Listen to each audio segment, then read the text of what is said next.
ഇതുപോലെ ഒരു ലുക്കില്ലാത്ത കറുത്ത പഴം ഇനി ആരും വെറുതെ കളയണ്ട. ഇതുകൊണ്ട് നമുക്ക് അടിപൊളി കേക്ക് തയ്യാറാക്കാം. അപ്പോൾ അതിന് വേണ്ടി ഞാനിവിടെ ഒരു പഴം എടുത്തിട്ടുണ്ട്. അത് ഇതുപോലെ മിക്സിയുടെ ജാറിലേക്ക് ജസ്റ്റ് ഒന്ന് കട്ട് ചെയ്തിട്ട് കൊടുക്കാം. പിന്നെ അരക്കപ്പ് പഞ്ചസാര, 2 മുട്ട കൂടി ചേർത്തിട്ട് നന്നായിട്ട് നമുക്ക് ഇതുപോലെ ഒന്ന് അടിച്ചെടുക്കാം.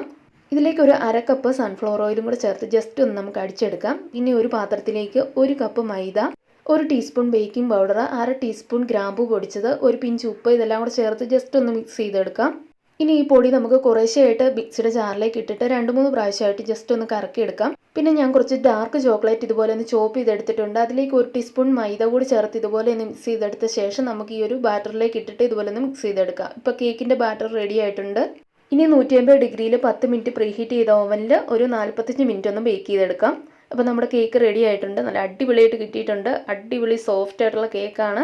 പഴം ചേർത്ത് കേക്കായതുകൊണ്ട് തന്നെ നല്ല ടേസ്റ്റാണ്. അപ്പോൾ ഈ വീഡിയോ ഇഷ്ടമായെങ്കിൽ ലൈക്ക് ചെയ്യാൻ മറക്കണ്ട. അപ്പോൾ അടുത്തൊരു വീഡിയോ ആയിട്ട് കാണാം. Bye bye.